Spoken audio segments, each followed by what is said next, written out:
Everyone, welcome back to this channel. तो आज हम लोग विजन आईएएस की मंथली मैगजीन कर रहे हैं जुलाई के मंथ की। ठीक है, इससे पहले हम लोग जून की मैगजीन ऑलरेडी कवर कर चुके हैं। इन केस अगर आपने नहीं देखा है तो डिस्क्रिप्शन चेक कर लेना, आपको प्लेलिस्ट का लिंक मिल जाएगा जून के मंथ के मैगजीन का। ठीक है, तो स्टार्ट करते हैं आज के सेशन के साथ। तो आज हम लोग करने वाले हैं इकोनॉमी वाला सेक्शन। इससे पहले हम लोग polity and governance and international relations, ये दोनों ही सेक्शंस कवर कर चुके हैं। इन केस अगर आपने नहीं देखा है, देखना चाहते हो तो डिस्क्रिप्शन चेक कर लेना, इनका भी लिंक आपको मिल जाएगा। ठीक है, तो स्टार्ट करते हैं आज के सेशन के साथ। तो आज हम लोग करने वाले हैं इकोनॉमी। अब इकोनॉमी की जो वीडियो है ना, ये 3 पार्ट्स में आने वाली है आपकी। आज है ये पार्ट 1। इसमें हम लोग 3.1 प्राइम मिनिस्टर धन धान्य कृषि योजना से लेके 3.3 employability and skilling in India, ये 3 टॉपिक्स आज कवर करने वाले हैं। ठीक है, बाकी के जो टॉपिक्स है जैसे 3.4 से लेके 3.6 ये पार्ट 2 में आएगा, एंड 3.7 से लेके जो 3.9 तक का टॉपिक है ये पार्ट 3 में आएगा। ठीक है, तो स्टार्ट करते हैं फाइनली आज के सेशन के साथ। तो आज जो हमारा पहला टॉपिक है ना, वो है प्राइम मिनिस्टर धन धान्य कृषि योजना। अब एक चीज़ सुनो ध्यान से, जब भी हम लोग एग्रीकल्चर की बात करते हैं, खेती की बात करते हैं, तो खेती के साथ ना फार्मिंग के साथ बेसिकली आपका बहुत सारा रिस्क जो है वो जुड़ा हुआ है। अब कैसे रिस्क जुड़ा हुआ है देखो, मान लो मैंने खेती की, मैं उसके लिए बीज लेके आई, मैंने अपनी मेहनत लगाई पूरी तरीके से, मैंने फसल उगाई और बाढ़ आ गई सडनली से, तो क्या होगा? तो होगा ये कि मेरी जो भी मेहनत थी वो सारी मेहनत खराब हो गई, राइट? तो फसल खराब हो गई। दूसरी चीज़ ये हो सकती है कि मेरी फसल उगी ही ना हो उतनी अच्छे से। तीसरा भी एक और कंडीशन है। तीसरे कंडीशन में क्या होता है, फसल मेरी बहुत अच्छी हुई है, बाढ़ वगैरह ऐसा कुछ सिचुएशन नहीं आया है, मैंने फसल काट भी ली है, काट के मैंने उसको रखा भी है। ठीक है, अब ऑब्वियस सी बात है, जो फार्मर्स हैं वो आपका ऐसा तो होता नहीं ना कि 1 किलो अनाज लगा लिया, 2 किलो अनाज लगा लिया, ऐसा नहीं होता, राइट? वो लोग जो फार्मिंग करते हैं वो अपने प्रॉफिट के लिए भी करते हैं, जिससे वो उन चीज़ों को मार्केट में बेच सकें, कुछ अपनी फैमिली के लिए इनकम जनरेट कर सकें, राइट? तो वो बहुत बड़ी क्वान्टिटी में होता है। तो हम मान लेते हैं 20 से 25 किलो फिलहाल के लिए। ठीक है, तो मान लो कोई अगर 25 kg अनाज जो है उगा रहा है। ठीक है, अब उसको वो 25 kg अनाज उगाने के बाद जब वो काटते हैं फसल को, उसको स्टोर करने के लिए भी एक जगह चाहिए होती है। और ऐसा तो है नहीं कि मैंने आज ही काटा है ये और मैं कल ही मार्केट में बेच दूंगी। हो सकता है ये नेक्स्ट ईयर बिके, मेरा इस साल ना बिके, या फिर बहुत सारा अमाउंट में तो धीरे धीरे बिकेगा, राइट? तो ये सारी कंडीशंस होती हैं। तो अब उन फसल को जो कटी हुई है उसको रखने के लिए भी मुझे एक सेफ प्लेस चाहिए, राइट? और कोई ऐसी जगह चाहिए जहाँ पे सीलन ना लगे, मेरी फसल में कीड़े ना लगे, चूहे ना आए, राइट? तो ऐसी जगह जो है ना फार्मर्स के लिए अफोर्ड करना थोड़ा मुश्किल हो जाता है। ठीक है, कई बार आप देखोगे जो फार्मर्स होते हैं वो हमारे कई बार लोअर मिडिल क्लास फैमिली के होते हैं, राइट? उनके पास उनका घर और जहाँ वो लोग फार्मिंग करते हैं सिर्फ वही ज़मीन होती है, और वो उनके पास प्रॉपर स्टोरेज वाली ज़मीन नहीं होती जहाँ पे वो फसल को काट के रख सके। ठीक है, जिससे कई बार ऐसा हुआ है कि उन्होंने अपनी फसलों को कहीं रख दिया है और वो ख़राब हो गए हैं, कीड़े लग गए हैं, तो जिसकी वजह से ना उनकी सारी मेहनत जो है वो खराब हो जाती है। ठीक है, तो ये हमें कई बार फार्मिंग के केस में देखने को मिला है। तो इसी चीज़ से बचने के लिए ना इस साल का जब हमारा बजट अनाउंस हुआ था ना, तो इसमें ये चीज़ अनाउंस हुआ था कि एक स्कीम हम लोग लॉन्च करेंगे जो कि पोस्ट हार्वेस्ट सीजन से डील करेगा। पोस्ट हार्वेस्ट सीजन का मतलब क्या होता है, जब कटाई हो जाती है ना उसके बाद जो फसल होती है उसकी रक्षा करना, उस पर कीड़ा ना लगे, फार्मर्स को प्रॉपर एक सुविधा प्रोवाइड करना जिससे वो अपनी फसलों को बचा सके। समझ में आ रहा है? तो वो हमारे बजट में ही अनाउंस हुआ था और इसी के तहत जो है ना ये स्कीम लॉन्च होने जा रही है, प्राइम मिनिस्टर धन धान्य कृषि योजना, 6 साल के लिए। समझ में आ गया? अब इसमें होगा क्या ना, इसमें आपके 100 लो परफॉर्मिंग डिस्ट्रिक्ट जो है ना सिलेक्ट किए जाएंगे। अब लो परफॉर्मिंग डिस्ट्रिक्ट यानी कि जिनमें ना आपका लो यील्ड हो, उतनी ज़्यादा उपज नहीं होती है, वाटर की कमी है या फिर लिमिटेड रिसोर्सेज हैं, ऐसे 100 गाँवों को, 100 डिस्ट्रिक्ट्स को बेसिकली आपका चुना जाएगा और वहाँ पे इस स्कीम को इम्प्लीमेंट किया जाएगा। ठीक है, अब इस स्कीम को ना सिमिलर मैनर में इम्प्लीमेंट किया जाएगा जिस मैनर में नीति आयोग का एस्पिरेशनल डिस्ट्रिक्ट प्रोग्राम जो है इम्प्लीमेंट किया जाता है। अब एस्पिरेशनल डिस्ट्रिक्ट प्रोग्राम है क्या? तो इसमें बेसिकली आपका हेल्थ हो गया, एजुकेशन हो गया, इंफ्रास्ट्रक्चर वगैरह हो गया, इन सारी चीज़ों पर ना फोकस किया जाता है। ठीक है, तो सिमिलरली ये जो है ना आपका स्कीम, ये सिर्फ और सिर्फ पोस्ट हार्वेस्ट सीजन से डील करता है। क्लियर है ये चीज़?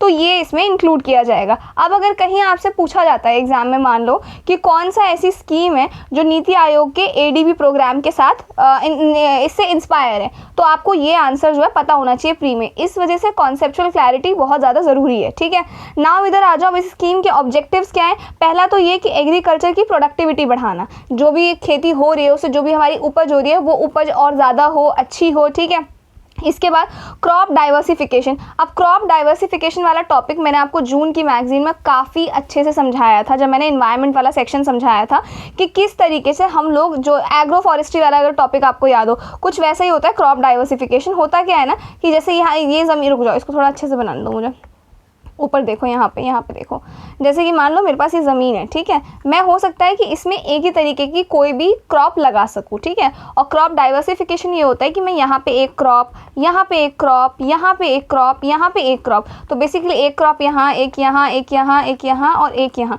इस तरीके से मैं क्रॉप्स को लगा सकती हूँ, डिफरेंट क्रॉप्स को। अब इससे प्रॉफिट ये होता है कि मान लो सीजनल क्रॉप्स हैं कुछ, तो वो चले गए आपके, कोई एक दो ख़राब हो गया तो बाकी के हैं उनसे काम चल जाएगा मेरा, ठीक है। तो कुछ ये सारी चीज़ें होती है, तो क्रॉप डाइवर्सिफिकेशन को इनकरेज करना है। साथ ही सस्टेनेबल एग्रीकल्चरल प्रैक्टिस, यानी कि ऐसी प्रैक्टिस जिनसे एक तो जिस ज़मीन पे हम लोग खेती कर रहे हैं उस ज़मीन को नुकसान ना हो, जैसे हम लोग बहुत ज़्यादा एक्सेसिव फर्टिलाइजर्स वगैरह यूज़ कर देते हैं, जिससे उस टाइम तो अच्छा है मेरी फसल अच्छी होगी, लेकिन उसके बाद उसकी जो उपज होती है ना उस ज़मीन की, वो ख़राब हो जाती है, ठीक है। तो उनका कम इस्तेमाल करना, सस्टेनेबल प्रैक्टिसेस को अडॉप्ट करना। साथ ही आपका जो मेन जो उद्देश्य कह लो आप इस स्कीम का है वो ये है, ठीक है, कि जो आपका पोस्ट हार्वेस्ट स्टोरेज कैपेसिटी है ना वो बिल्ड करना, ठीक है। ऐसी जगह बनाना जहाँ पे फार्मर्स अपने फसलों को काटने के बाद रख सकें स्टोर करके अच्छे से, जिनमें कीड़े ना लगे, चूहे ना खाएं या ऐसी कोई भी दिक्कत ना हो जिससे उनकी फसल को नुकसान हो, ठीक है। फिर आपका इरिगेशन इंफ्रास्ट्रक्चर को इम्प्रूव करना है इस स्कीम के तहत।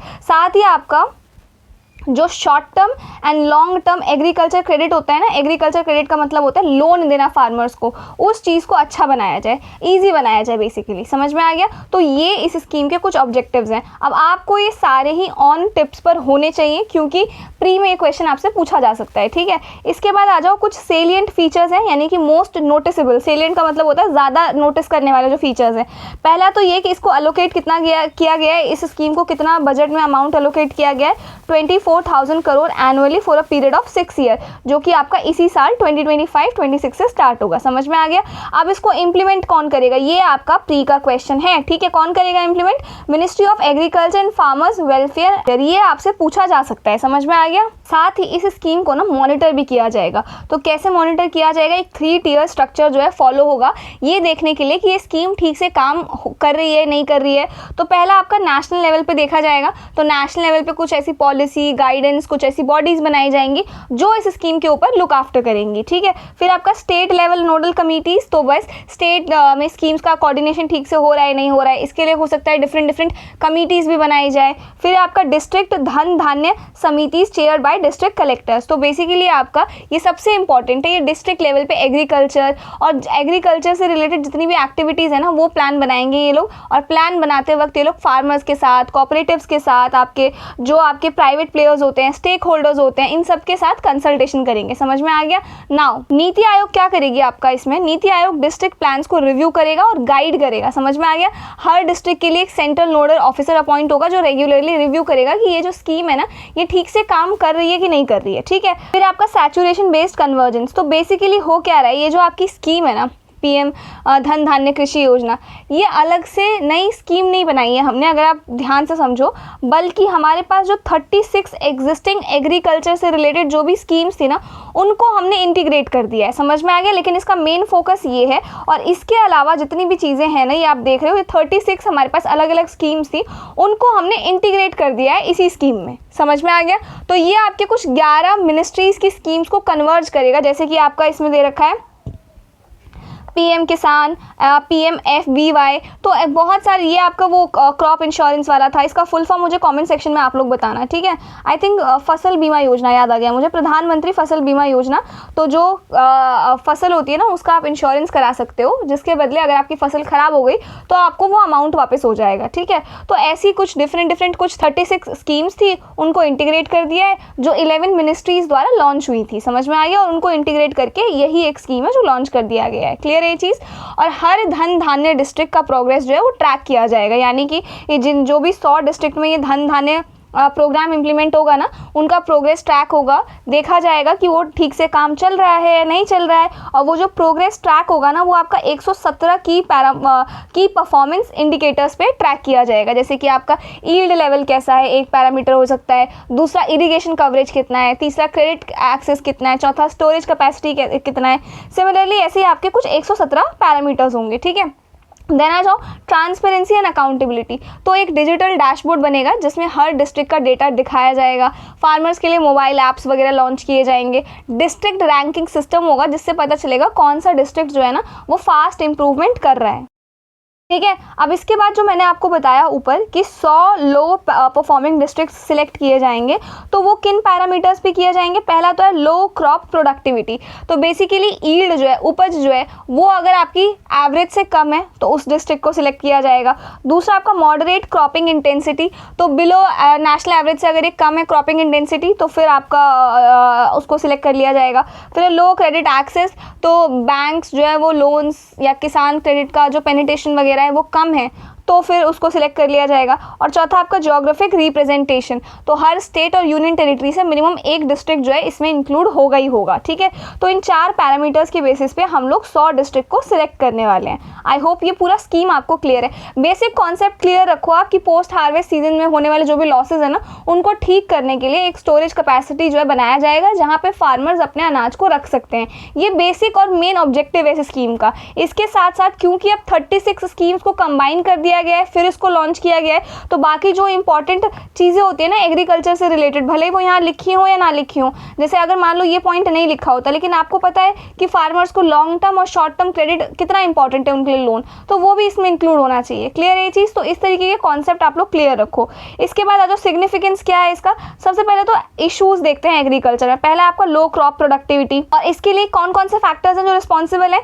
पहला तो सॉइल की जो क्वालिटी होती है, वो आउटडेटेड फार्मिंग मेथड्स का हम लोग इस्तेमाल करते हैं, या फिर इरिगेशन सफिशिएंट तरीके से नहीं होता है। तो ये वो फैक्टर्स हैं जो इस चीज़ के लिए रिस्पॉन्सिबल है। और ये इस स्कीम के अंदर क्या सॉल्यूशन मिलेगा इनको। इस स्कीम के अंदर हाई यील्डिंग सीड्स प्रोवाइड किए जाएंगे, बायो फर्टिलाइजर्स प्रोवाइड किए जाएंगे, एंड मॉडर्न टूल्स भी आपके प्रोवाइड किए जाएंगे सीड ड्रिलिंग वगैरह के लिए। समझ में आ गया। फिर है लैक ऑफ एश्योर्ड इरिगेशन। अभी भी इंडिया में 52% लोग ऐसे हैं, 52% फार्मर्स ऐसे हैं जो अपने खेतों में पानी के लिए ना मानसून पे डिपेंडेंट है। समझ में आ रहा है। क्योंकि उनको इरिगेशन टेक्नोलॉजीज या इरिगेशन के बारे में पता नहीं है, पता है तो वो शायद अफोर्डेबल नहीं है उनके लिए, तो ये रीज़न है। तो इससे क्या किया जाएगा इस स्कीम के अंदर। इस स्कीम के अंदर ड्रिप और स्प्रिंकलर सिस्टम जो होते हैं ना आपके इरिगेशन के, वो लगाए जाएंगे, वाटर अवेलेबिलिटी प्रोवाइड किया जाएगा। फिर आपका लैक ऑफ फाइनेंशियल सपोर्ट। तो मॉडर्न रिसोर्सेज वगैरह इस्तेमाल करने के लिए आपको पैसे चाहिए, जैसे कि अगर आप हाई क्वालिटी सीड्स चाहते हो या बायो फर्टिलाइजर्स चाहते हो या फिर ट्रैक्टर्स या हार्वेस्टर जैसे इक्विपमेंट्स चाहते हो आप लोग, तो उसके लिए आपको पैसे लगाने पड़ेंगे। समझ में आ रहा है। तो वो अवेलेबल नहीं होते हैं लोगों के पास। तो इस स्कीम से फार्मर्स को सब्सिडीज दिए जाएंगे, लोन्स दिए जाएंगे किसान क्रेडिट कार्ड के थ्रू और नाबार्ड के थ्रू। नाबार्ड आपका एक बैंक होता है, ठीक है, जो एग्रीकल्चर रिलेटेड जितने भी लोन्स होते हैं ना उनको देखने के लिए बेसिकली, ऐसा समझो अभी फिलहाल। इसके बाद है आपका एब्सेंस ऑफ स्टोरेज फैसिलिटीज़। तो ये तो मेन मोटो है, जो स्टोरेज फैसिलिटीज़ हैं वो अवेलेबल नहीं है, जिस वजह से काफ़ी सारी जो फसल है ना वो ख़राब हो जाती है। तो ये क्या करेंगे, वेयर हाउसेस बनाएंगे विलेज और ब्लॉक लेवल पे, जहाँ पे फार्मर्स अपने जो भी उनका फसल है उसको स्टोर कर सकते हैं, ठीक है। फिर आपका लो फार्मर्स इनकम। तो आपको पता है जो फार्मर्स होते हैं ना, कई बार मिडल मैन बीच में आने की वजह से, जैसे फार्मर को मार्केट में बेचना है तो ये वो मिडल मैन है, तो फार्मर इसको बेचेगा, फिर ये जो मिडल मैन है ना ये मार्केट में बेचेगा, तो सारा प्रॉफिट ये इंसान ले लेगा। समझ में आ रहा है। तो ऐसी दिक्कतें हमें देखने को मिलती हैं, और इसी वजह से हम लोग क्या करेंगे, क्रॉप डाइवर्सिफिकेशन, कि आप सिर्फ एक ही तरीके की क्रॉप मत लगाओ, मल्टीपल क्रॉप्स लगाओ, जिससे वो सारी क्रॉप्स मार्केट में आपकी बिकेंगी। समझ में आ रहा है। दूसरा क्या कर सकते हैं हम लोग, डिजिटल प्लेटफॉर्म्स वगैरह का इस्तेमाल कर सकते हैं, जिससे जो मिडिल मैन वाली दिक्कत है ना वो दिक्कत ना हो, ठीक है। फिर आपका अनसस्टेनेबल फार्मिंग। तो हम लोग फार्मिंग करते टाइम एक्सेसिव केमिकल्स का, पेस्टिसाइड्स का, ऐसी चीज़ों का इस्तेमाल कर देते हैं जो शॉर्ट पीरियड ऑफ टाइम हमारे लिए बेनिफिशियल रहता है, कीड़े नहीं लगेंगे, या फिर हमें देखने को मिलता है अरे वाह बहुत अच्छी हमारी फसल हो रही है, लेकिन लॉन्ग टाइम में वो केमिकल्स हमारी ज़मीन को हार्म करते हैं, जिनसे अगर मुझे नेक्स्ट टाइम भी खेती करनी हुई तो मैं नहीं कर पाऊंगी उस ज़मीन पर। समझ में आ रहा है। तो इस चीज़ को सॉल्व करने के लिए इस स्कीम के अंदर ऑर्गेनिक फर्टिलाइजर्स यूज़ किए जाएंगे, वाटर सेविंग इरीगेशन प्रैक्टिसेस का इस्तेमाल किया जाएगा, क्लाइमेट रिजाइलेंट क्रॉप्स उगाए जाएंगे। तो ये है। फिर आपका lack of training and skill development. तो काफ़ी ज़्यादा जो फार्मर्स है ना वो ज़्यादा एजुकेटेड नहीं होते हैं, तो उनके पास ज़्यादा अवेयरनेस नहीं होती है, जिस वजह से वो अगर गवर्नमेंट टाइम टू टाइम कोई ऐसा इनिशिएटिव लेके आती है ना कि आपको स्किल्स प्रोवाइड करेंगे, आपको सिखाएंगे सस्टेनेबल एग्रीकल्चर प्रैक्टिसेस, तो क्योंकि वो लोग अवेयर नहीं होते तो वो लोग वो स्किल्स वगैरह सीख ही नहीं पाते हैं, उस ट्रेनिंग में पार्ट ले ही नहीं पाते हैं। समझ में आ रहा है? तो अब इससे टैकल करने के लिए इस स्कीम के अंदर वर्कशॉप्स कराई जाएंगी फ्री, ग्लोबल एक्सपोजर्स के बारे में बताया जाएगा, वुमेन एम्पावरमेंट को सपोर्ट किया जाएगा। तो ये है, क्लियर है ये चीज़? तो बेसिकली ये आपका एक फ्लैगशिप इनिशिएटिव है जो इंडियन एग्रीकल्चर को रिवाइव करेगा, मॉडर्नाइज करेगा। और ये स्कीम आपका 100 अंडर परफॉर्मिंग डिस्ट्रिक्ट्स पर फोकस किए जाएंगे जहाँ पे फार्मिंग अभी भी काफ़ी ज़्यादा वीक है। इससे काफ़ी फार्मर्स को प्रॉफिट मिलेगा। अब आ जाओ नीचे फटाफट से इसके नोट्स की तरफ। तो यहाँ मैंने सब कुछ डिफाइन कर दिया है। पहले तो ये स्कीम, ये कॉन्टेक्स्ट, ये आपका इंग्लिश में लिखा हुआ है, हिंदी प्लस इंग्लिश। ये आप लोग रीड करोगे तो आपको तुरंत एकदम पैराग्राफ जो है समझ में आ जाएगा, ठीक है। ये प्राइम मिनिस्टर धन धान्य कृषि योजना क्या हुआ है, यूनियन बजट 2025-26 में लॉन्च हुआ है और 6 साल के लिए अप्रूव किया गया है, यानी कि ये स्कीम जो है आपका 6 साल तक वैलिड रहेगा, ठीक है। फिर ये जो स्कीम है किससे इंस्पायर्ड है, तो नीति आयोग के एस्पिरेशन डिस्ट्रिक्ट प्रोग्राम से इंस्पायर्ड है। और क्या होगा इसमें, 100 लो परफॉर्मिंग डिस्ट्रिक्ट्स पर फोकस किया जाएगा। समझ में आ गया? जहां पर क्या है, फार्मिंग यील्ड थोड़ी सी लो है, पानी की कमी है, रिसोर्सेज की शॉर्टेजेस वगैरह है वो, ठीक है। तो ये कॉन्टेक्स्ट आप लोग पढ़ लोगे तो आपको ये पूरा समझ में आ जाएगा, ठीक है। अब इधर देखो सेलिएंट फीचर्स इसके, तो इस बजट में अनाउंस हुआ है। इसके बाद इम्प्लीमेंटेशन कौन सी मिनिस्ट्री करेगी, ये काफी ज्यादा इंपॉर्टेंट है आपके लिए। किसी भी स्कीम के बारे में अगर आप पढ़ रहे हो ना, और चाहे आप न्यूज़पेपर से पढ़ रहे हो, मैगजीन से पढ़ रहे हो, कहीं से भी आपने कोई स्कीम पढ़ा है या फिर मेरी वीडियो से ही पढ़ रहे हो, चाहे मैं बताना भूल गई हूँ, लेकिन आपको पता होना चाहिए कि वो स्कीम जो है ना किस मिनिस्ट्री द्वारा लॉन्च की गई है, ठीक है। तो ये आपको पता होना चाहिए। अब इसको कैसे मॉनिटर किया जाएगा, तो 3 लेवल पे किया जाएगा, नेशनल लेवल पे, स्टेट लेवल पे और डिस्ट्रिक्ट लेवल पे। समझ में आ गया नाउ? और इसको मॉनिटर कौन करेगा, तो नीति आयोग इसकी गाइड्स और रिव्यू प्लान्स वगैरह बनाएगी, ठीक है। एंड सेंट्रल नोडल ऑफिसर होंगे जो इसके ऊपर रेगुलर रिव्यू करते रहेंगे। समझ में आ गया? और कन्वर्जेंस 36 स्कीम्स को मर्ज करके, जो कि 11 मिनिस्ट्रीज द्वारा लॉन्च की गई थी, प्लस आपकी कुछ स्टेट स्कीम्स हो गई, प्राइवेट पार्टनरशिप्स हो गए, उनको कंबाइन करके इस स्कीम को आपका लॉन्च किया गया है, ठीक है। अब इसकी प्रोग्रेस जो है कैसे ट्रैक किया जाएगा, तो 117 पैरामीटर्स पे ट्रैक किया जाएगा। ट्रांसपेरेंसी और अकाउंटेबिलिटी मेंटेन करने के लिए क्या किया गया है, डिजिटल डैशबोर्ड बनाया गया है, फार्मर्स को ऐप प्रोवाइड किए जाएंगे और डिस्ट्रिक्ट रैंकिंग सिस्टम, डिस्ट्रिक्ट्स को रैंक किया जाएगा। समझ में आ गया? फिर ये मैंने आपको बता दिया कि 100 डिस्ट्रिक्ट्स किस पैरामीटर पे सिलेक्ट किए जाएंगे। ना ये ना काफी इंपॉर्टेंट है। ये क्यों इंपॉर्टेंट है मैं आपको बताती हूँ। ऊपर आ जाओ, ये टेबल आपने देखा, तो ये तो चलो इस स्कीम के अंदर टेबल बनी हुई है, लेकिन यहाँ पे एक बहुत इंपॉर्टेंट कॉलम दिया हुआ है आपका, इश्यूज इन एग्रीकल्चर, ठीक है।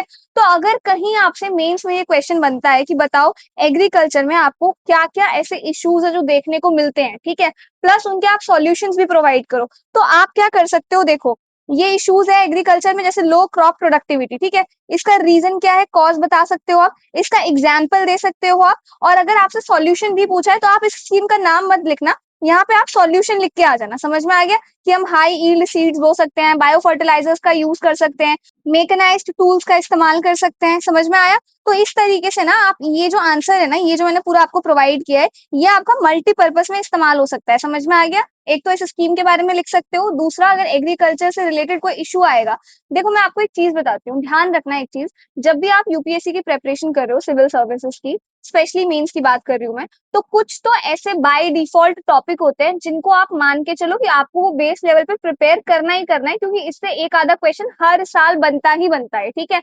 उनमें से एक टॉपिक आपका एग्रीकल्चर भी है। एग्रीकल्चर में क्या क्या इश्यूज हमें देखने को मिलते हैं, क्योंकि ना हर साल कोई ना कोई स्कीम आपकी फार्मिंग से रिलेटेड न्यूज में बनी रहती है, तो इस वजह से आपको हर साल एक क्वेश्चन एग्रीकल्चर से दिख ही जाएगा, ठीक है।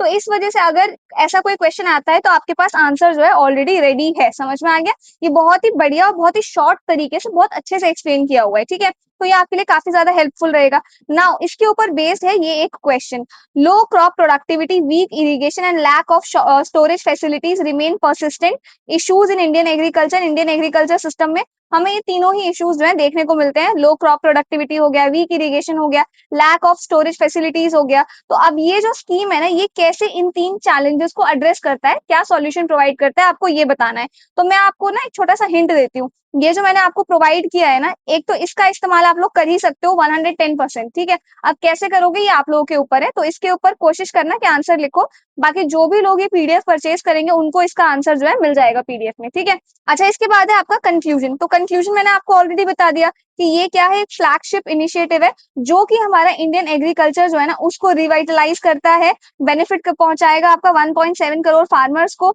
100 अंडर परफॉर्मिंग डिस्ट्रिक्ट्स को through irrigation, storage facility, credit loan हो गया आपका, ट्रेनिंग हो गया, मार्केट एक्सेस हो गया, मॉडर्न टेक्नोलॉजीज का एक्सेस प्रोवाइड करना हो गया। तो इन सब के जरिए हम लोग स्मॉल फार्मर्स को एम्पावर करते हैं, विमेन को एम्पावर करते हैं, यूथ को, ताकि वो लोग सस्टेनेबल एंड प्रॉफिटेबल फार्मिंग जो है कर सके। समझ में आ गया? इसके बाद है नेक्स्ट टॉपिक हमारे पास, पब्लिक डेट इन इंडिया। तो बेसिकली पब्लिक डेट का मतलब ये होता है आपका, गवर्नमेंट जब ना लोगों से, सिटीजन से या फिर इंस्टीट्यूशन से, जैसे एसबीआई हो गया या कोई भी फाइनेंशियल इंस्टीट्यूशन से जब पैसे बोरो करती है ना, ठीक है, जो गवर्नमेंट को रिटर्न करना है फ्यूचर में इंटरेस्ट वगैरह के साथ, तो वो आपका पब्लिक डेट इन इंडिया कहलाता है। ठीक है, पब्लिक डेट का मतलब बेसिकली ये है कि गवर्नमेंट लोगों से पैसे उधार ले रही है। समझ में आ गया? और लोगों का मतलब क्या हो गया, या तो नॉर्मल सिटीजन हो गए या तो आपके फाइनेंशियल इंस्टीट्यूशंस, बैंक वगैरह जो होते हैं ना, वो आ गए। समझ में आ गया? अब ये सब तो ठीक है, लेकिन आपके दिमाग में क्वेश्चन आ रहा होगा, दी गवर्नमेंट कैसे पैसे उधार लेती है? ठीक है, तो जो जिन्होंने इकोनॉमी बिल्कुल भी नहीं पढ़ा है, मैं उनको एक कॉन्सेप्ट बताती हूँ, फटाफट से यहाँ पे समझो। जिन्होंने पढ़ रखा है थोड़ा बहुत उनको पता होगा, बाकी अगर आप लोगों को इकोनॉमी पढ़नी है तो इस चैनल पे लेक्चर्स ऑलरेडी अपलोडेड है, देख लेना, मिल जाएगा। ठीक है, इकोनॉमी का लेक्चर। तो ये है बेसिकली एक बॉन्ड। बॉन्ड का मतलब होता है आपका पेपर, मतलब अग्रीमेंट जिसकी वैल्यू होती है सपोज 50 रुपए, 100 रुपए। ठीक है, और इसमें ना आपको कुछ इंटरेस्ट मिलता है। तो जैसे मैं 100 रुपए का बॉन्ड खरीद ले रही हूँ, तो मुझे इस पे क्या मिलेगा, जब मैं इस बॉन्ड को बेचूंगी तो मैं इंटरेस्ट अमाउंट के साथ इसमें बेच सकती हूँ। कुछ ऐसा कॉन्सेप्ट होता है आपका। ठीक है, तो अब होता क्या है ना, जैसे गवर्नमेंट को जब पैसे उधार चाहिए तो गवर्नमेंट के पास जो बॉन्ड पेपर्स है ना, गवर्नमेंट वो पब्लिक के लिए अवेलेबल कर देती है। ठीक है, सस्ते रेट पे, फिर पब्लिक उसको खरीद लेती है, और बाद में फ्यूचर में जब हम मुझे पैसा चाहिए क्योंकि मेरे पास बॉन्ड है, तो मैं इस बॉन्ड के जरिए किसी भी फाइनेंशियल इंस्टीट्यूशन से पैसे ले सकती हूँ। समझ में आ गया? तो ये प्रॉफिट होता है। तो एक तो आपका बॉन्ड के जरिए गवर्नमेंट उधार लेती है पैसे। सिमिलरली एक दो चीजें और होती हैं जिनसे गवर्नमेंट जो है पैसे उधार लेती है, लेकिन फिलहाल के लिए जो मेन सोर्स है वो क्या है, बॉन्ड है, जिसके जरिए गवर्नमेंट पैसे उधार लेती है सिटीजन से या फिर आपका फाइनेंशियल इंस्टीट्यूशन से। आप खुद एक चीज सोचो, जैसे आप जाते हो बैंक में लोन लेने के लिए, तो आपको कोई कोलेटरल रखना पड़ता है, कोई चीज गिरवी, जैसे आप ज्वेलरी रख सकते हो, अपनी घर रख सकते हो, कुछ भी गिरवी रख सकते हो। अगर गवर्नमेंट को उधार लेना होगा किसी फाइनेंशियल इंस्टीट्यूशन से, जैसे आरबीआई से सपोज करो, तो गवर्नमेंट क्या उधार रखेगी? कुछ है गवर्नमेंट के पास कोलेटरल? तो वहां पे जो ये बॉन्ड होते हैं ना, ये पिक्चर में आते हैं। ठीक है, तो इट्स लाइक एन अग्रीमेंट। समझ में आ रहा है? तो ये इस तरीके से ध्यान रखना। तो बेसिकली ये एक रिपोर्ट है जिसका नाम है फाइनेंशियल स्टेबिलिटी रिपोर्ट। अब ये आपका यूपीएससी में तो नहीं, बट किसी एग्जाम में पूछा गया है कि ये रिपोर्ट जो है कौन पब्लिश करता है। तो रिमेंबर दिस, ये रिपोर्ट कौन पब्लिश करता है? आरबीआई पब्लिश करता है, और साल में 2 बार, बाई एनुअल यहाँ पे लिखा हुआ है ना, साल में 2 बार इस रिपोर्ट को जो है पब्लिश किया जाता है। क्लियर है ये चीज? तो ये रिपोर्ट पब्लिश किया गया है आरबीआई के द्वारा, और इसी वजह से ये पूरा जो कॉन्सेप्ट है ना, ये न्यूज में बना हुआ है। अब आपके लिए ना समझने वाली बात यहाँ पे ये है कि इस रिपोर्ट के अकॉर्डिंग ना आरबीआई ने ये कहा है कि इंडिया में पब्लिक डेट जो है ना बढ़ रहा है, जो इकोनॉमी के लिए एक आपका फाइनेंशियल स्टेबिलिटी रिस्क हो सकता है। और इस रिपोर्ट में ना आपका financial stability and development council, ये नाम याद रखना, ये जो है ना इसके सब कमिटी का असेसमेंट भी शामिल है। और ये जो बॉडी है ना, इसको आपका 2010 में स्टैब्लिश किया गया था। तो इस काउंसिल के चेयरपर्सन कौन होते हैं? Finance ministers. ठीक है, ये चीज ध्यान रखना। और इसमें आपके आरबीआई के हेड, सेबी के हेड, पीएफआरडीए के हेड, आईआरडीए के हेड, इन सभी के हेड्स भी जो होते हैं ना शामिल होते हैं। ये जो काउंसिल है ना, इसका मेन जो काम होता है वो ये होता है, जैसे फाइनेंशियल सिस्टम है हमारे यहाँ, तो हमारे यहाँ सिर्फ आरबीआई नहीं है ना, हमारे यहाँ सेबी भी है, राइट, जो आपके फाइनेंस को मैनेज करता है, स्टॉक एक्सचेंज मार्केट्स वगैरह को। सिमिलरली ये है, तो बेसिकली इन सब के बीच में कोऑर्डिनेशन बना के रखना, ताकि हमारी जो मार्केट है ना वो ज्यादा रिस्की ना हो। समझ में आ गया? तो बेसिकली इन सब के बीच में कोऑर्डिनेशन बिठा के रखना, वो इस काउंसिल का काम है। ये चीज ध्यान रखना। ठीक है, इसके बाद है आपका की हाईलाइट ऑफ द रिपोर्ट। अब इस रिपोर्ट के अकॉर्डिंग क्या है, देखो सुनो ध्यान से। पूरे वर्ल्ड की जो इकोनॉमी है ना, उस उन सभी का ग्रोथ जो है ना बहुत ज्यादा स्लो हो रहा है, इंक्लूडिंग आपका इंडिया। ठीक है, यानी कंट्रीज की जीडीपी ग्रोथ ना पहले जितनी फास्ट हो रही थी ना, उतनी फास्ट अब हो नहीं रही है। क्लियर है ये चीज ध्यान रखना। तो अब क्या हो रहा है, इंडिया की जो रियल जीडीपी है ना, उसका टारगेट है कि 2025-26 में हम लोग कुछ 6.5% से ग्रो करेंगे, ये एक्सपेक्ट किया जा रहा है। अब इसका रीजन एक तो ये है कि हमारी जो है ना स्ट्रॉन्ग डोमेस्टिक डिमांड है। डोमेस्टिक डिमांड का मतलब ये, लोग बिजनेस और भी ज्यादा चीजें जो है कर रहे हैं, इन्वेस्टमेंट वगैरह कर रहे हैं, खर्चे वगैरह कर रहे हैं। अब आपको पता है, जब जीडीपी हम लोग कैलकुलेट करते हैं एक्सपेंडिचर मेथड से, जिन्होंने स्टैटिक का पार्ट पढ़ रखा है उनको क्लियर होगी ये चीज, उसमें जो भी हम लोग हैं इकोनॉमी के मतलब सिटीजन जैसे हम लोग, वो जो भी खर्चा करते हैं ना वो जीडीपी में कंट्रीब्यूट करता है, ठीक है। जिनको नहीं है पता मैंने उनको बता दिया है। जो भी स्टेक होल्डर्स हैं इकोनॉमी के, चाहे मैं हूँ, आप हो, जो भी बिजनेस वाले हैं, जो भी इस इकोनॉमी में कंट्रीब्यूट करते हैं, वो लोग जो भी खर्चा करते हैं ना उनको प्लस किया जाता है। वैसे हमारी जीडीपी निकलती है एक्सपेंडिचर मेथड से, ठीक है। तो वो हो रहा है क्योंकि डोमेस्टिक डिमांड बहुत ज्यादा है, खर्चा हम लोग कर रहे हैं, तो इस वजह से जीडीपी 6.5% तक ग्रो करने के चांसेस हैं, ठीक है। साथ ही आपका अपस्टिक इन इन्वेस्टमेंट एक्टिविटी, तो बेसिकली आपका गवर्नमेंट और प्राइवेट सेक्टर ना दोनों ही आपके इंफ्रास्ट्रक्चर पे, प्रोजेक्ट्स पर, इंडस्ट्री में इन्वेस्टमेंट वगैरह ना आपके बढ़ा रहे हैं, ठीक है। तो इंडिया की इकोनॉमी जो ग्लोबल स्लो डाउन चल रहा है ना उसके बावजूद काफी ज्यादा रिजाइलेंट है और ग्रोथ कर रही है, ठीक है। फिर आपका स्ट्रॉन्ग फाइनेंशियल इंस्टीट्यूशन, आप एक चीज समझो इसको समझने से पहले, कई बार क्या होता है हम लोग लोन लेने जाते हैं बैंक में बट वो लोन हम चुका नहीं पाते, ठीक है। तो जो बैंक की जो बैलेंस शीट होती है ना उसमें नॉन परफॉर्मिंग एसेट की तरह काउंट हो जाता है। नॉन परफॉर्मिंग एसेट मतलब गए पैसे बैंक के, अब ये बैंक के पास पैसे नहीं आएंगे वापस, ठीक है, ऐसे समझो। तो बेसिकली और कई बार ऐसा होता है कि बैंक्स ने लोन दिया होता है, लोग लोन रिटर्न नहीं कर पाते हैं, जिस वजह से बैंक जो है बैंक करप्ट हो जाता है। तो ये वही बात है, इस बार ये चीज हमें बहुत ज्यादा कम देखने को मिली है। जो आपका ग्रॉस नॉन परफॉर्मिंग एसेट है ना, ये आपका 2.3% से, और जो नेट नॉन परफॉर्मिंग एसेट है वो आपका कुछ 0.5% से गिर गए हैं, यानी कि कम हो गए, यानी कि बहुत अच्छी बात है। हमारा जो फाइनेंशियल सिस्टम है वो हेल्दी हो रहा है, ठीक है। फिर आपका स्ट्रॉन्ग कॉर्पोरेट सेक्टर परफॉर्मेंस, तो ये इस तरीके से समझो इसको, जो भी आपके कॉर्पोरेट सेक्टर है वो ज्यादा फाइनेंशियली स्टेबल हो रहे हैं, अपने लोन टाइमली रीपे कर पा रहे हैं, समझ में आ रहा है। इस वजह से आपके लार्ज बोरोअर कंपनीज का जीएनपीए जो है आपका वो 3.8% से आपका 1.9% मार्च 2025 तक गिर गया है, ठीक है। तो ये काफी अच्छी चीज है, इन्वेस्टर्स का कॉन्फिडेंस बूस्ट हो रहा है, प्राइवेट सेक्टर में आपका इन्वेस्टमेंट हमें देखने को मिल रहा है। फिर आपका इन्फ्लेशन यानी कि महंगाई की अगर बात करें तो सबसे पहला है डोमेस्टिक इन्फ्लेशन। तो डोमेस्टिक इन्फ्लेशन आपका सीपीआई जो है ना वो 2.8% से गिर गया है, 6 ईयर्स में हुआ है, तो बहुत अच्छी चीज है। फिर आपका इम्पोर्टेड इन्फ्लेशन, जो हम बाहर से सामान मंगवाते हैं, तो जैसा मैंने आपको बताया ग्लोबली ही इकोनॉमी काफी स्लो चल रही है, तो जिस वजह से हो सकता है हमें ऑयल वगैरह के प्राइसेस में थोड़ी गिरावट देखने को मिल जाए, तो वो हमारे लिए सस्ता पड़ सकता है। इसके बाद है हमारे पास राइजिंग पब्लिक डेट, तो बेसिकली आपका यही है मेन टॉपिक जिस वजह से ये पूरा आर्टिकल आप लोग पढ़ रहे हो। तो ये कह रहा है आपका कि जो पब्लिक डेट है ना वो हमारी जीडीपी का 80% हो चुका है, और गवर्नमेंट के पास बहुत सारे बोरोइंग्स यानी कि बहुत ज्यादा कर्जा बढ़ता जा रहा है, जिस वजह से इंटरेस्ट बढ़ता जा रहा है जो गवर्नमेंट को रीपे करना है, समझ में आ रहा है। तो ये इंपॉर्टेंट चीज है। और अगर ये अनकंट्रोल्ड रहा, अभी भी कंट्रोल नहीं किया गया, तो हमें फ्यूचर में फिस्कल डेफिसिट जैसी प्रॉब्लम्स का सामना हो सकता है, करना पड़े। और ये जो प्रॉब्लम है ना, ये सिर्फ इंडिया में ही नहीं है, बल्कि आईएमएफ के अकॉर्डिंग, इंटरनेशनल मॉनेटरी फंड के अकॉर्डिंग, ये जो प्रॉब्लम है ना ये वर्ल्ड वाइड प्रॉब्लम है। वर्ल्ड में आपका 95% अभी पब्लिक डेट का चल रहा है, यानी कि हर ऑलमोस्ट हर कंट्री की गवर्नमेंट के ऊपर कुछ ना कुछ पब्लिक डेट है, जो कि हो सकता है 2030 तक आते आते ये 100% हो जाए, ठीक है। फिर इधर आ जाओ, अच्छा हाँ, पब्लिक डेट समझो आप लोग, जैसे मैंने आपको बॉन्ड का किस्सा समझाया था ना, तो दो तरीके का, एक है आपका इंटरनल डेट और एक है आपका एक्सटर्नल डेट। इंटरनल डेट का मतलब होता है कि गवर्नमेंट जो है अपने सिटीजन से, या इंडिया के अंदर ही गवर्नमेंट चाहे किसी प्राइवेट कंपनी से हो गया, चाहे किसी और फर्म से हो गया, लोन लेती है, उधार लेती है, ठीक है। एक्सटर्नल डेट का मतलब होता है आपका जो आपकी, मतलब इंडिया से बाहर अगर किसी फाइनेंशियल इंस्टीट्यूशन से हम लोग मदद ले रहे हैं, तो that is your external debt, समझ में आ गया। फिर यहाँ भी आपके दो होते हैं, एक होते हैं मार्केटेबल सिक्योरिटीज, जिसमें आपके बॉन्ड आ जाते हैं, ये सारे आपके बॉन्ड है, ठीक है। जी सैक हो गया, ट्रेजरी बिल्स हो गया। जिन्होंने इकोनॉमी पढ़ा होगा ना उनको बहुत अच्छे से ये चीज समझ में आ रही होगी, लेकिन जिन्होंने नहीं पढ़ा है आप लोग टेंशन मत लो, ये कोई बड़े बड़े वर्ड्स नहीं है जो डरोगे, ये बहुत छोटे छोटे वर्ड्स हैं। ये बॉन्ड का नाम ही है, G sec, treasury bill, cash management bill, जिनको आप टाइम में जब पढ़ोगे ना आपको तुरंत समझ में आ जाएंगे। अभी समझ लो ये बॉन्ड है जो एक तरीके का अग्रीमेंट होता है लोन लेने के लिए, ठीक है। फिर नॉन मार्केटेबल सिक्योरिटीज, ये वो सिक्योरिटीज है जो बॉन्ड नहीं है, समझ में आ गया। इसमें आपके इंटरमीडिएट ट्रेजरी बिल्स आ जाते हैं, सिक्योरिटी अगेंस्ट स्मॉल सेविंग्स आ जाते हैं, तो ये सारी चीजें हैं। और ये मैंने आपको बता ही दिया। बाहर से जैसे आपके किसी मल्टीलेटरल एजेंसी से हम लोग लोन ले रहे हैं, आईडीए से, आईबीआरडी से, ये सारी चीजें आपकी एक्सटर्नल डेट का पार्ट है, ठीक है। तो यही मैंने आपको यहाँ पे समझाया है। पब्लिक डेट क्या होता है, पब्लिक डेट को हम लोग नेशनल डेट भी कहते हैं। अब ये हाईलाइट कर लेना आप लोग, क्योंकि ये काफी ज्यादा इंपॉर्टेंट है। ऐसे छोटे छोटे न्यूएंसेस ही हैं जो यूपीएससी पकड़ता है और आपसे क्वेश्चन पूछता है, समझ में आ गया। तो पब्लिक डेट में ना आपका सब कुछ आता है, चाहे गवर्नमेंट हो गया, चाहे कोई पब्लिक सेक्टर बॉडी हो गई, वो किसी प्राइवेट सेक्टर से या फिर फॉरेन गवर्नमेंट से किसी भी तरीके का उधार लेती है ना, तो वो आपका पब्लिक डेट का ही पार्ट माना जाता है, समझ में आ गया।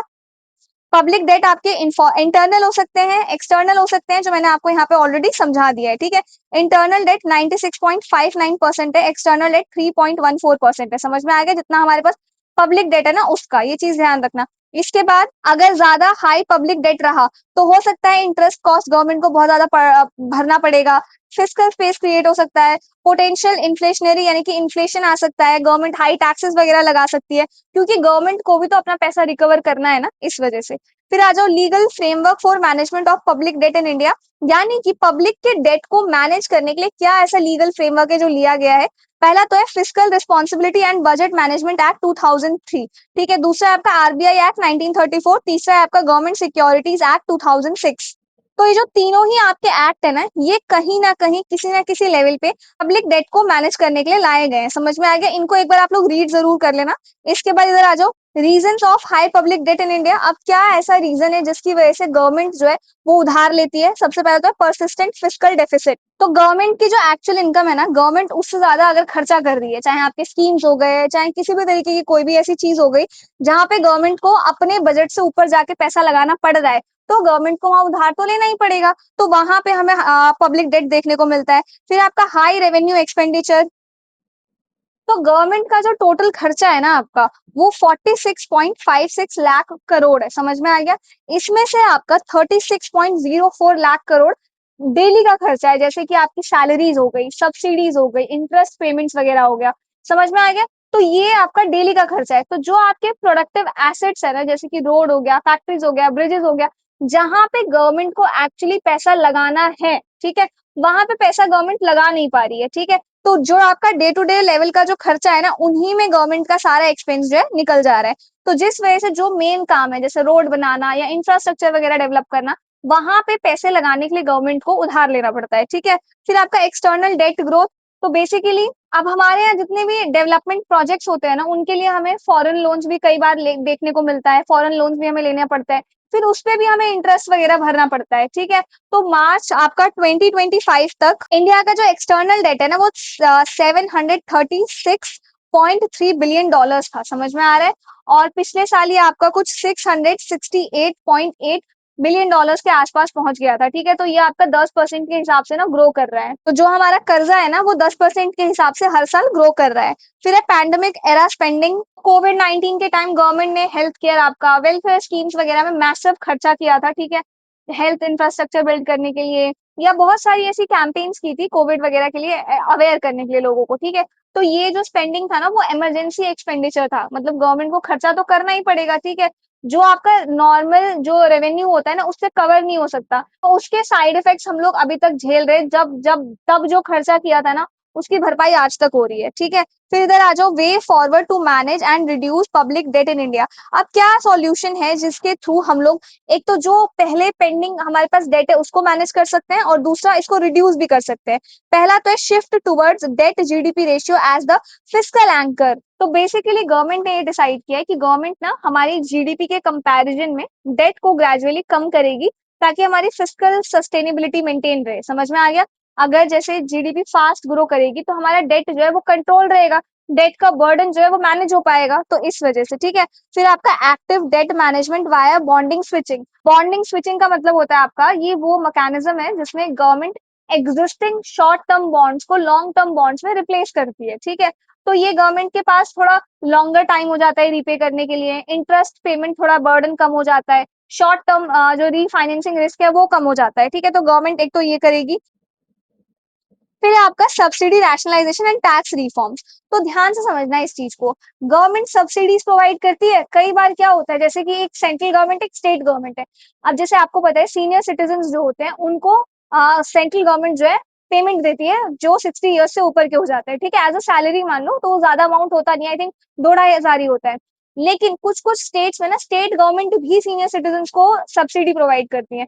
तो ये डुप्लीकेशन हो गया। समझ में आ रहा है? तो गवर्नमेंट को ना, गवर्नमेंट ये कह रही है कि हम ना सब्सिडी रैशनलाइजेशन करेंगे, यानी कि जो डुप्लीकेट स्कीम्स चलती आ रही हैं, जहां अननेसेसरी हम लोग पैसा खर्च कर रहे हैं, उसको दोबारा रिफॉर्म करेंगे, ठीक है। फिर आपका टैक्स रिफॉर्म्स, तो टैक्स में रिफॉर्म्स लेके आएंगे, जो भी आपका जीएसटी कंप्लायंस है वो थोड़ा इंप्रूव हो, आपके अननेसेसरी खर्चे ना हो, तो ये सारी चीजें। फिर आपका establish public debt management authority. Basically goal ये है कि डेट मैनेजमेंट को सेंट्रलाइज किया जाए और प्रोफेशनलाइज किया जाए, ठीक है। इसका बेनिफिट ये होगा कि आरबीआई को अपने कोर फंक्शंस पे फोकस करने का मौका मिलेगा। मॉनेटरी पॉलिसी, इन्फ्लेशन वगैरह को थोड़ा टारगेट करके बैंक्स और मार्केट में थोड़ा एफिशिएंट डेट इशू कर पाएंगे वो लोग। मैनेजमेंट थोड़ा रिस्पॉन्सिबल रहेगा और डेट पोर्टफोलियो जो है ना वो ऑप्टिमाइज होगा। समझ में आ रहा है? तो इससे ना हमें समझ में आ जाएगा ऑलरेडी इनके पास इतना डेट है, हमें इतना डेट देने की जरूरत है, लेने की जरूरत है, ये सारी चीजें, ठीक है। तो बेसिकली आपका इंडिया का जो हाई पब्लिक डेट है ना वो ज्यादा परसिस्टेंट है, बहुत रीजंस की वजह से बढ़ता जा रहा है।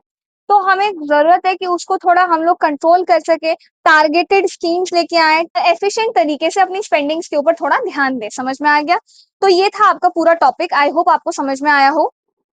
इसके बाद आ जाओ नीचे फटाफट से शॉर्ट नोट्स की तरफ। तो ये रहा आपका पब्लिक डेट इन इंडिया। अब ध्यान से देखो, ये तो मैंने पूरा आपको कॉन्टेक्स्ट एक्सप्लेन कर दिया है, ठीक है। फिर मैंने पब्लिक डेट को भी यहाँ पे आपके लिए एक्सप्लेन कर दिया है पूरा इंग्लिश लैंग्वेज में। एंड देन यहाँ आपकी फॉर्मल डेफिनेशंस वगैरह शॉर्ट नोट्स प्रॉपर तरीके से एकदम है, बहुत ज्यादा हेल्पफुल रहेंगे आप लोगों के लिए। एंड ये जो की हाईलाइट रही है रिपोर्ट्स की, वो ये रीजंस, किन रीजंस की वजह से हाई पब्लिक डेट हमें देखने को मिलता है। एंड देन यहाँ पे वे फॉरवर्ड जो था ना वही है कि कैसे हम मैनेज करते हैं एंड रिड्यूस कर सकते हैं पब्लिक डेट को, ठीक है।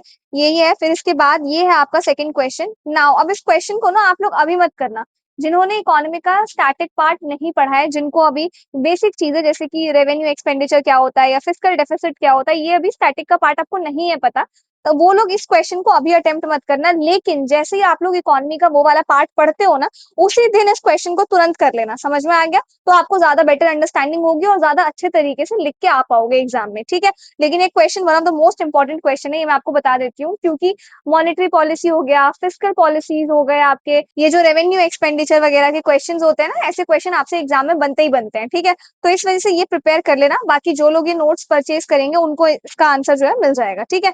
इसके बाद आ जाओ, हमारा जो लास्ट टॉपिक होने वाला है आज का वो है ये, रुक जाओ पर इसको ना इधर ट्रांसफर करने दो, ठीक है। नाउ अब क्योंकि ये कंटिन्यूएशन में रहेगा ना, तो थर्ड टॉपिक क्या है हमारे पास, employability and skilling in India. तो रिसेंटली आपका यूनियन गवर्नमेंट ने एम्प्लॉयमेंट लिंक्ड इंसेंटिव स्कीम जो है ये अप्रूव किया है, जिसका एम ये है कि यूथ की एम्प्लॉयबिलिटी बढ़ाना, मतलब ज्यादा से ज्यादा यूथ को एम्प्लॉयमेंट प्रोवाइड करना, उनकी स्किल्स को डेवलप करना और प्राइवेट सेक्टर में उनकी जॉब रिटेंशन इंश्योर करना। जैसे कि आपको पता है आजकल एआई हो गया, सिमिलरली बहुत सारे ऐसे नए नए टेक्नोलॉजीज टूल्स वगैरह डेवलप हो रहे हैं, तो उनको लेके स्किल्स प्रोवाइड करना। तो इस स्कीम के थ्रू ना जो भी यंगस्टर्स है ना उनको industry ready skills, practical training वगैरह दी जाएगी ताकि वो इजीली जॉब्स के लिए क्वालिफाई कर सके। साथ ही आपके प्राइवेट कंपनीज को भी इंसेंटिव्स दिए जाएंगे अगर वो यूथ को लंबे टाइम के लिए ट्रेन करते हैं और ट्रेन करने के बाद रिटेन भी कर लेते हैं, यानी कि खुद में ही एम्प्लॉयड भी रख लेते हैं। मतलब जैसे कोई XYZ कंपनी है, अब वो कंपनी कोई स्कीम लेके आती है कि हम 15 यूथ को, 20 यूथ को ट्रेनिंग प्रोवाइड करेंगे इस टेक्नोलॉजी में, और जो ठीक से क्वालिफाई कर लेगा उसको हम अपने यहाँ जॉब भी देंगे। तो कुछ इस तरीके का ये इनिशिएटिव है, समझ में आ गया। और इससे ना जो भी प्राइवेट कंपनीज होगी ना उनको भी गवर्नमेंट द्वारा कोई ना कोई इंसेंटिव्स, कोई प्रॉफिट वगैरह दिया जाएगा, ठीक है। तो बेसिकली ये जो स्कीम है आपका जॉब क्रिएशन के साथ साथ यूथ को केपेबल बनाता है, स्किल्ड बनाता है कि वो किसी एक पर्टिकुलर सेक्टर में अच्छे से सीख सके उस चीज को और अपने आप को केपेबल बना सके, ठीक है। तो ये है। तो अब इस स्कीम का बैकग्राउंड मैंने आपको बता दिया। नाउ ये जो स्कीम है ना ये आपके 2024-25 बजट में अनाउंस हुआ था, और ये जो स्कीम है ना ये आपका प्राइम मिनिस्टर के पैकेज ऑफ 5 स्कीम्स का पार्ट था, ठीक है। पैकेज ऑफ 5 स्कीम्स मतलब प्राइम मिनिस्टर ने ना 5 अलग अलग स्कीम्स जो है ना वो एक साथ अनाउंस किए हैं, जो कि एक कॉमन गोल के लिए है, ठीक है। तो यहाँ जो केस है ना, इस केस में यूथ एम्प्लॉयमेंट और स्किलिंग अपॉर्चुनिटीज वगैरह प्रोवाइड करना। तो बेसिकली आपकी एक बंडल है 5 स्कीम्स का, जो ओवरऑल एक ही सब्जेक्ट की तरफ एक ही ऑब्जेक्टिव है उसको अचीव करने का, ठीक है। तो ये जो आपका ELI स्कीम है ना ये इस पैकेज का एक पार्ट है, और बाकी की जो 4 स्कीम्स है ना वो भी यूथ को जॉब, स्किल्स, करियर वगैरह सपोर्ट देने के लिए लाई गई है, ठीक है। तो ये हो गया आपका। नाउ अब इसकी नोडल मिनिस्ट्री कौन है, ministry of labour and employment. मैंने आपको लास्ट टाइम भी बता दिया, अभी बता रही हूँ, जो भी कोई भी स्कीम देख रहे हो आपको उसकी मिनिस्ट्री पता होनी चाहिए। अगर आपको ना सब कुछ पता है, जैसे कि आपको पता है कि ये स्कीम क्या काम करती है सब कुछ, लेकिन यही नहीं पता है कि किस मिनिस्ट्री ने लॉन्च किया है, तो वो जो नॉलेज है ना वो जीरो नॉलेज हो जाएगी, ठीक है। क्योंकि यूजुअली यूपीएससी वो मिनिस्ट्री, डिपार्टमेंट, ये सारी चीजें पूछता है, ठीक है। बट ऐसा नहीं है कि पता नहीं होना चाहिए स्कीम के बारे में, ऑब्वियसली पता होनी चाहिए, क्योंकि स्टेटमेंट वाइज क्वेश्चन भी बनने लग गए हैं अब, ठीक है। तो पूरा आपको रेडी रहना है 100%। इसका पर्पस क्या है? जॉब क्रिएशन को प्रमोट करता है, एम्प्लॉयबिलिटी को एनहांस करता है, सोशल सिक्योरिटी को एक्सपैंड करता है आपका, स्पेसिफिकली मैन्युफैक्चरिंग सेक्टर को, ताकि एम्प्लॉयज को बेनिफिट मिल सके, प्रोटेक्शन वगैरह मिल सके ये, ठीक है।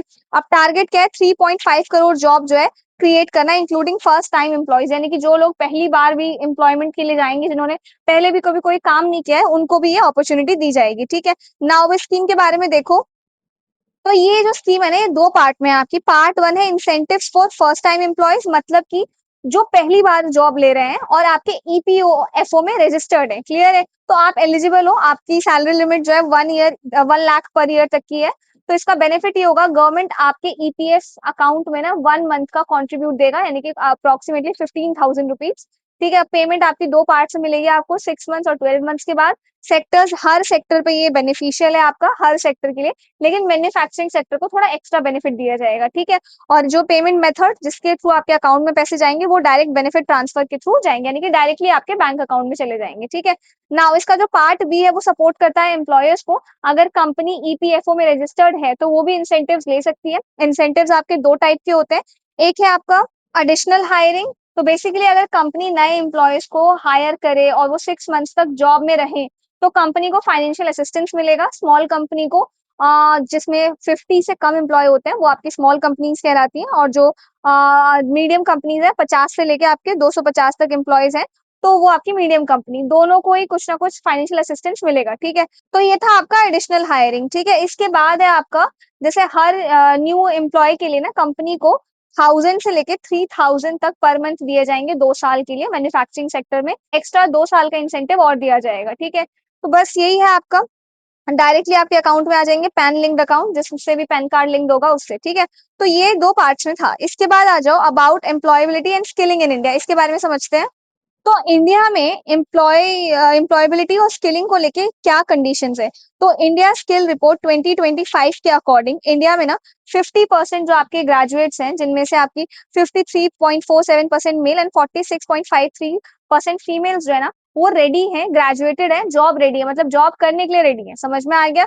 तो ये है। इसके साथ साथ आपका आ, 10 साल पहले ना 2014 में ना ये सिर्फ आपका 33% था, अब आपका 17% से जो है ना एम्प्लॉयबिलिटी जो है बढ़ रहा है, समझ में आ रहा है, तो ये अच्छी चीज है। तो अब ड्राइवर्स, मतलब ऐसे कौन से ऐसे रीजन है जिसकी वजह से बढ़ रहा है? तो सबसे पहले तो जो टेक्नोलॉजीज आ रही है, जैसे कि आपका हमें पता है एआई है, क्लाउड कंप्यूटिंग है, ऑटोमेशन है, ये सारे सेक्टर्स में ना स्किल ट्रेनिंग, इंडस्ट्री डिमांड वगैरह बढ़ रही है, जिसकी वजह से एम्प्लॉयबिलिटी और ज्यादा इंप्रूव हो रही है, ठीक है।